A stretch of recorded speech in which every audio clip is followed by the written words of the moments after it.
Assalamualaikum warahmatullahi wabarakatuh. Salam sejahtera, shalom, om swastiastu, namo buddhaya, salam kebajikan. Halo net, thanks lu udah balik lagi ke channel Exotic ini. Dan di video Om Gadget kali ini gue mau bahas tentang laptop nih. Dan yang gue perhatikan di dunia laptop itu ada satu segmentasi pasar di mana mereka butuh laptop biasa aja yang kebutuhannya itu buat office, buat Zoom meeting dan lain sebagainya, kebutuhan kantoran yang ringan gitu ya, lebih besar di Microsoft Office lah, dengan chipset paling Intel Celeron, Intel Pentium atau AMD Athlon lah, paling nggak kebut-ngebut banget, nggak butuh i7, i5 atau Ryzen. Sayangnya di pasaran saat ini itu laptop-laptop yang speknya Celeron kayak tadi itu desainnya nggak ganteng gitu, nggak keren, nggak mewah, nggak cocok dipajang misalnya kalian lagi meeting di sebuah cafe atau meeting di kantor atau misalnya lain sebagainya, itu kelihatan nggak bagus gitu. Karena biasanya laptop dengan spek yang kayak gitu, yang speknya low end, yaitu desainnya plastik, kemudian kelihatan murahan banget, ringkih gitu kan ya, model-model kayak gini lah. Malah lebih banyak brand-brand lain itu kayak yang tebel, gede, dengan plastik yang terlihat pucet, murah gitu ya. Sementara si user yang tadi gue jelasin itu, yang segmennya menengah tapi fungsinya buat kantoran, dia butuh spek yang low end sebenarnya, pakai Celeron doang tapi tampilan yang high end gitu. Nah itu kan sulit karena laptop-laptop yang kualitasnya bagus, kayak misalnya yang pinjem laptopnya dulu sebentar nih. Nah maksud gue yang laptop-laptop yang pengen bahannya metal kayak gini, kemudian tipis, ringan, enteng, dan tampilannya mewah, itu rata-rata adanya di Ultrabook yang harganya 10 juta ke atas kayak gini, dengan spek ya bisa i5, bisa Ryzen 7, Ryzen 5, i7 gitu. Dan buat orang kantoran yang kayak tadi tuh nggak kepake banget, dia nggak main game, dia nggak ngedesain, dia nggak ngerender video gitu. Jadi mubazir kalau misalnya beli laptop yang 10 juta ke atas. Nah, untuk itu gue baru lihat nih ada solusinya dari Acer. Acer itu ngeluarin ini sebuah laptop namanya Acer Swift 1 Fresh, dimana dia sebuah ultrabook dengan tampilan yang sama kayak laptop gue yang satunya yang harganya di atas 10 juta itu, tapi punya spek yang secukupnya aja buat office gitu. Jadi harganya nggak mahal-mahal banget ya. Kita unboxing dulu deh si Acer Acer Swift 1 Fresh, apalah dibacanya itu, Swift One ya. Kita buka dulu. Di sini ada logo Office, kemudian ini dibuat di China dan warnanya Safari Gold. Kita buka dulu. Di dalam kemasannya kalian bisa nemuin buku petunjuk buku manual yang gede banget kayak gini. Kemudian kartu garansi dari Acer resmi Indonesia, dan ini nggak tahu apa, ada guide tertentu. Terus ini ada laptopnya yang dibungkus pakai kertas apa sih, kayak kotak telur kayak gini. Dan ini kita singkirin dulu deh. Di sini cuma kita dapetin sebuah charger. Chargernya itu cukup kecil, segini doang, enteng banget, kayak chargernya handphone lah kalau gue bilang. Ini kapasitasnya 45 watt dayanya, 9 volt, 2,37 ampere. Nah, laptopnya itu dibungkus kayak pakai kain kayak gini, dan ini dia laptopnya, benar-benar ringan, tipis, enteng. Dan kita buka ya. Di sini juga ada pelindung dari keyboardnya nih. Kita singkirin dulu.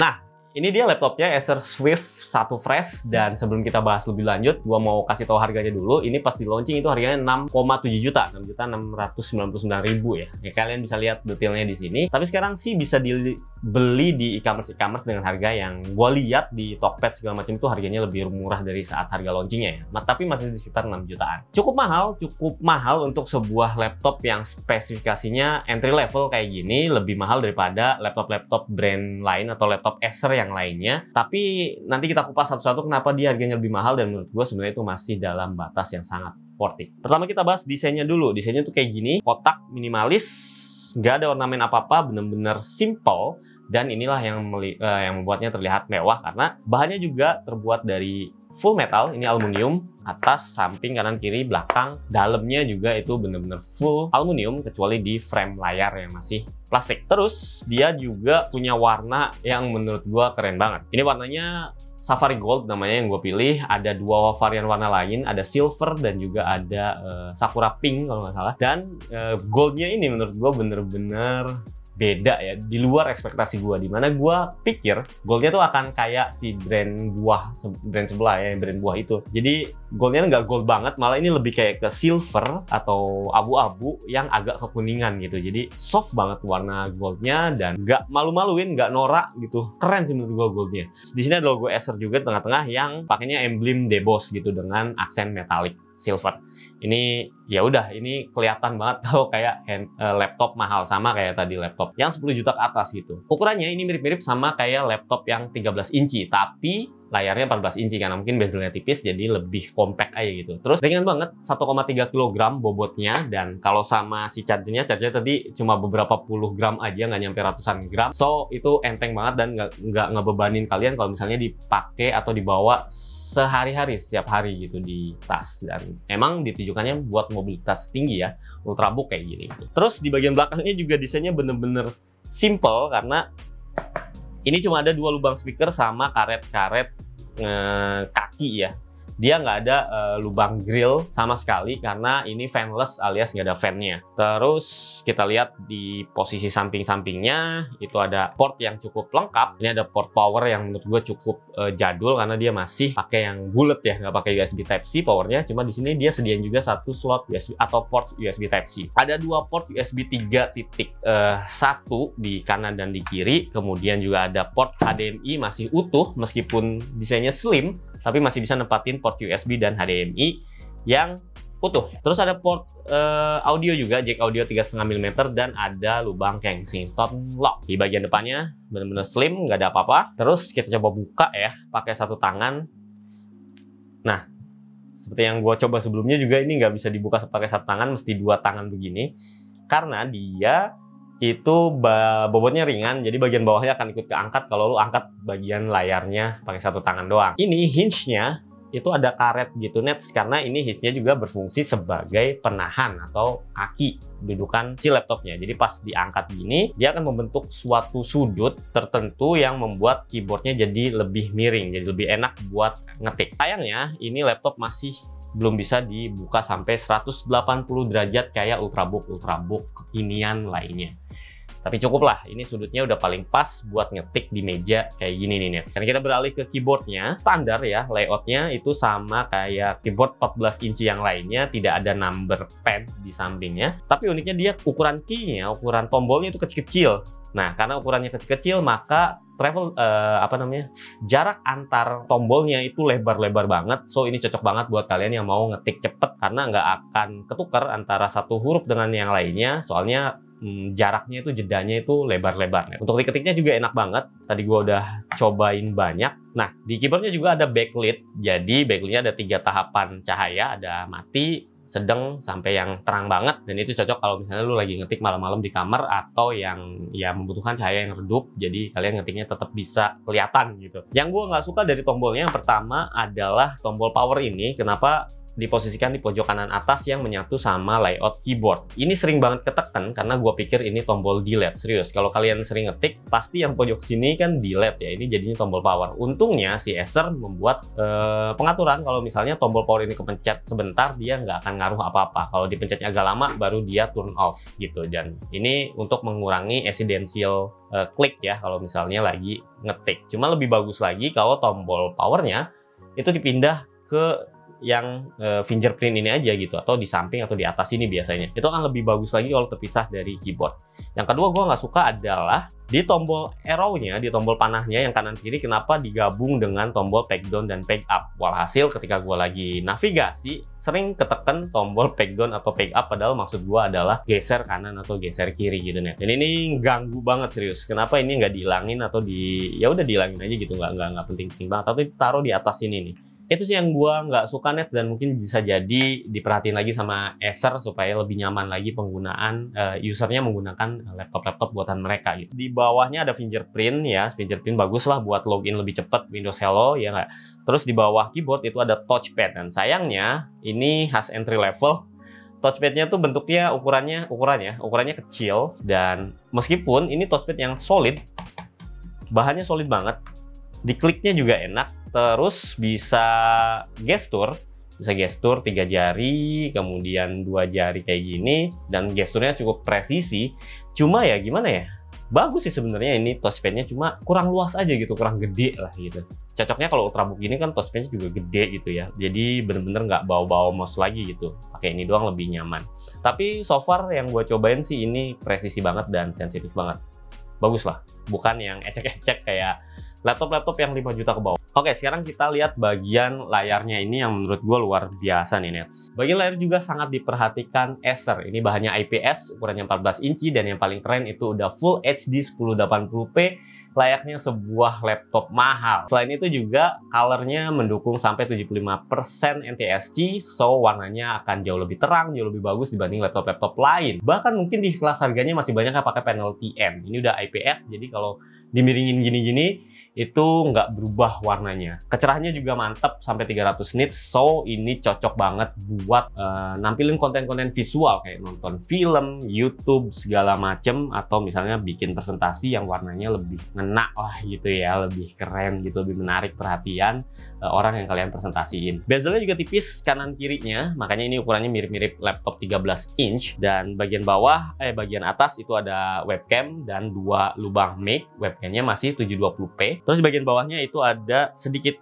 ruang yang agak lebih lebar untuk tempatin logo Acer, dan ini logo Acer-nya juga dibikin emblem silver, jadi enggak cuma di sablon doang yang kesannya murahan. Ini bener-bener kelihatan mahal lah, dari bagian luar sampai bagian dalamnya udah kelihatan mewah banget, kayak bukan laptop yang harganya 6 juta. Ngomong-ngomong soal entertainment, soal nonton dan sebagainya, tentu ada kaitannya dengan suara speaker ya, dan speakernya itu udah stereo kanan kiri, tapi sayangnya suaranya masih belum bagus menurut gua, kurang lantang dan kurang berasa dinamisnya gitu, bener-bener kayak monoton aja gitu warnanya, suaranya. Kalian bisa dengerin, sekaligus kalian juga dengerin suara ketikannya kayak gini nih.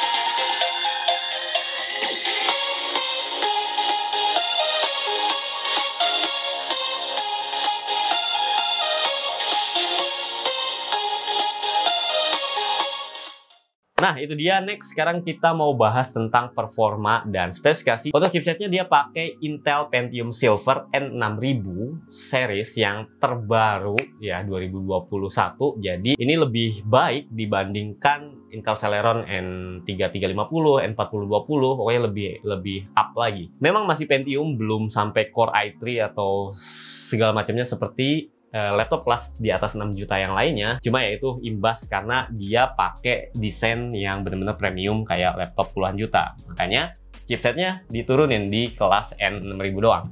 Cuma N6000 ini menarik banget, net. Sekali dia terbaru, dia kecepatannya bisa sampai 3 GHz boostnya ya. Untuk base-nya itu 1 GHz-an doang. Dia udah quad core, kerennya, nggak dual core kayak di Celeron. Kemudian dia juga yang paling menarik adalah TDP-nya cuma 6 watt. Fabrikasinya 10 nanometer.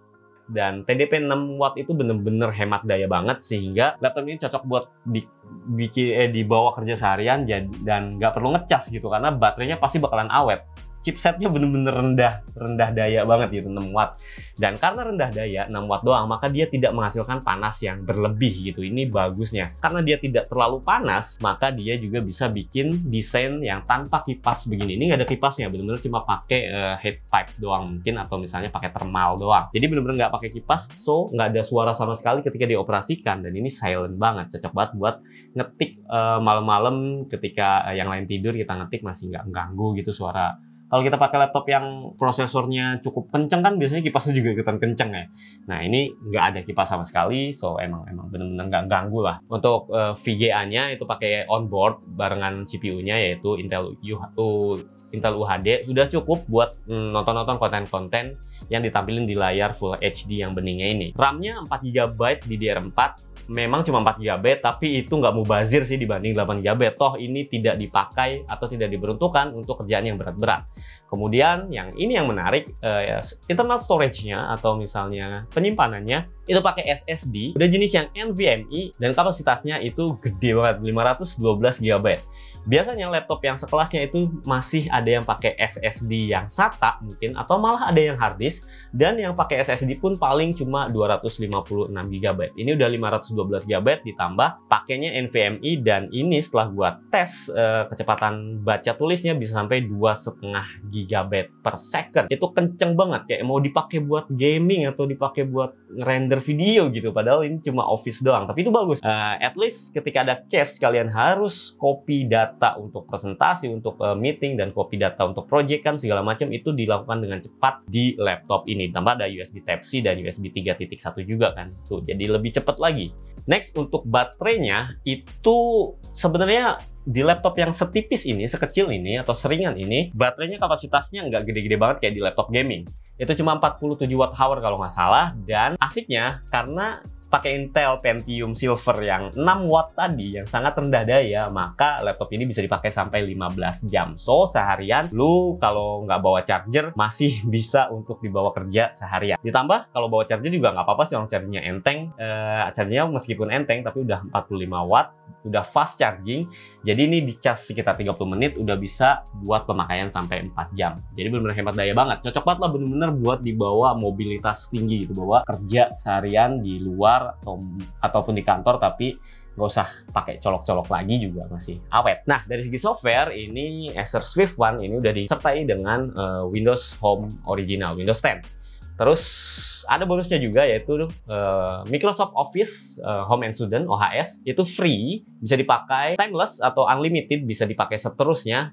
Yang kalau misal kalian beli sendiri itu harganya sekitar 1,7 jutaan, 1,8 juta lah. So bener-bener si Acer merhatiin banget kalau misalnya laptop ini dipakai buat orang kantoran yang makainya Microsoft Office seringnya gitu, PowerPoint, Excel, Word, dan Publisher segala macam. Udah tinggal pakai aja gitu, di sini udah ada semuanya gitu. Browser udah ada, apapun udah ada. Jadi ya udah tinggal pakai, tinggal buat kerja, udah nggak perlu install apa-apa lagi, dan itu semuanya orisinil, bukan yang bajakan. Terus buat perlengkapan atau fitur-fitur yang lain, ya tadi fingerprint ada, webcam juga ada, pas lah buat Zoom meeting, walaupun nggak bagus-bagus banget ya, nggak sampai Full HD, resolusinya cuma HD doang. Plus ditambah ada satu yang sangat-sangat bagus atau ya pas lah porsinya ada di sini, yaitu penggunaan WiFi yang udah tipe WiFi 6, dimana WiFi 6 ini nih ya udah keluaran terbaru dan koneksinya kenceng banget, apalagi kalau misalnya modem atau router di kantor atau di cafe atau di tempat di rumah kalian itu udah pakai WiFi 6 juga, itu pasti kenceng banget. Dan ini emang udah sesuai porsinya karena laptop ini pasti dipakai online terus seharian, banyak kerja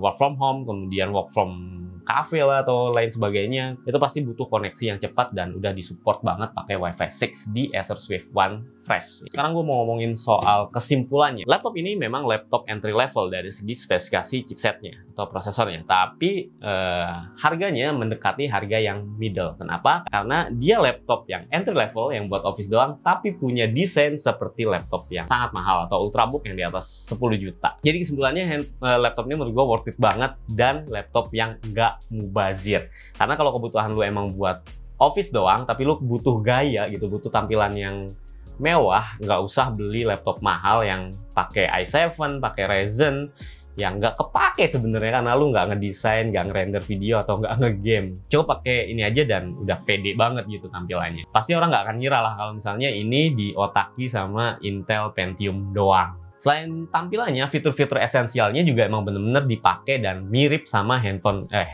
dan mirip sama laptop-laptop yang kelasnya lebih mahal. Kayak misalnya WiFi 6, kemudian ada SSD yang NVMe, kapasitasnya juga jumbo, 512 GB, dan juga layar yang IPS yang terang banget dan kecerahan warnanya bagus. Full HD pula. Swift 1 Fresh ini menurut gua cocok banget buat hampir semua orang, apalagi orang ya itu tadi gue bilang kantoran tapi pengen tampilan yang oke, cuma nggak mau buang-buang duit buat laptop ultrabook yang harganya belasan juta, sebenarnya nggak dia pakai banget fitur-fiturnya. So, apa pendapat lu soal Acer Swift ini? Silahkan berbagi sama gue di kolom komentar, silahkan like, dislike, share, bebas suka-suka kalian, dan sampai jumpa di video menjadi selanjutnya. Gue Sodik pamit. Wassalamualaikum warahmatullahi wabarakatuh. Dadah.